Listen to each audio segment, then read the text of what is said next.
हैं हल्ला बोल टीवी और मैं हूं आपके साथ सुरभि।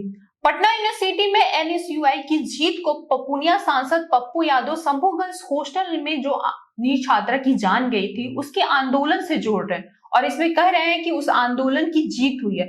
आखिर क्या है पटना यूनिवर्सिटी में एनएसयूआई की जीत का मैसेज, इसके बारे में विस्तार से बताएंगे हल्ला बोल टीवी के संपादक दीपक शर्मा। देखिए, पटना यूनिवर्सिटी में एनएसयूआई की जो जीत हुई है, प्रचंड जीत तो है जी। और एनएसयूआई के साथ साथ कांग्रेस पार्टी और विपक्ष के नेता भी फूले नहीं समा रहे हैं जी। क्योंकि पिछली बार एबीवीपी का कब्जा हो गया था पटना यूनिवर्सिटी पर, लेकिन इस बार फिर से मतलब वो हुआ है जिसकी कोशिश लंबे समय से एनएसयूआई कर रही थी। पिछली बार भी बहुत कोशिश हुई थी लेकिन एनएसयूआई के हाथ जीत नहीं लग पाई।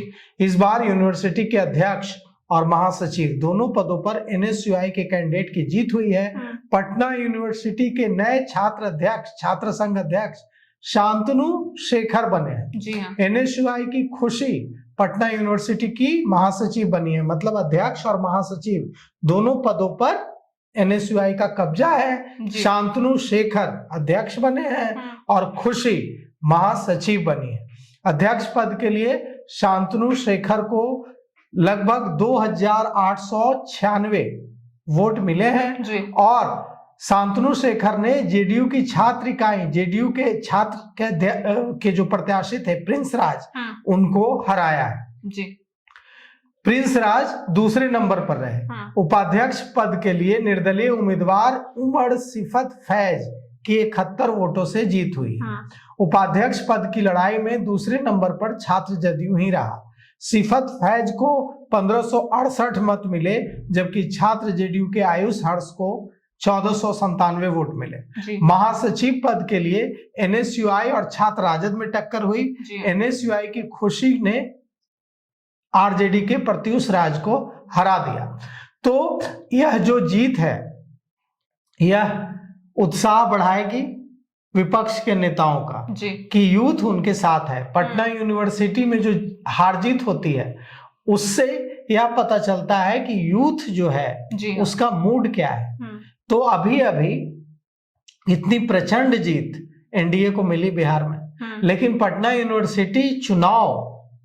यूनिवर्सिटी छात्र संघ चुनाव अगर हार गया है, एबीवीपी हार गया अगर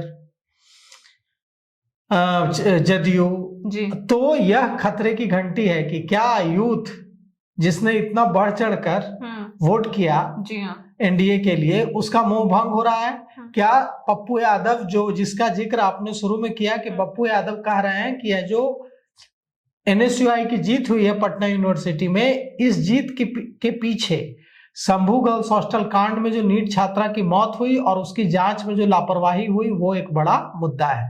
तो क्या लोगों में, स्टूडेंट्स में इसको लेकर गुस्सा है और क्या यह मुद्दा बन रहा है? क्योंकि पप्पू यादव यही कह रहा है कि छात्राओं को यह बात नागवार गुजरी कि एक छात्रा की इस तरह से जान ले ली गई और पुलिस ने लापरवाही की जांच में।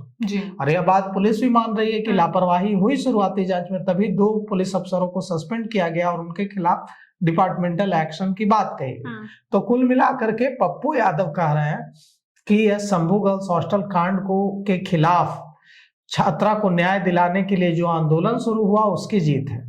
निश्चित रूप से अभी एनडीए के नेताओं की प्रतिक्रिया नहीं आई है, लेकिन प्रतिक्रिया यह आएगी कि यह स्टूडेंट का इलेक्शन था और स्टूडेंट का इलेक्शन जो कॉलेज के मुद्दे होते हैं, वॉशरूम साफ सफाई, इस पर निर्भर करता है। तो अब लेकिन ये एनएसयूआई की और कांग्रेस और विपक्ष की जिसका एकदम उत्साह डगमग था, उसमें एक नया उत्साह भरने वाला तो जरूर होगा।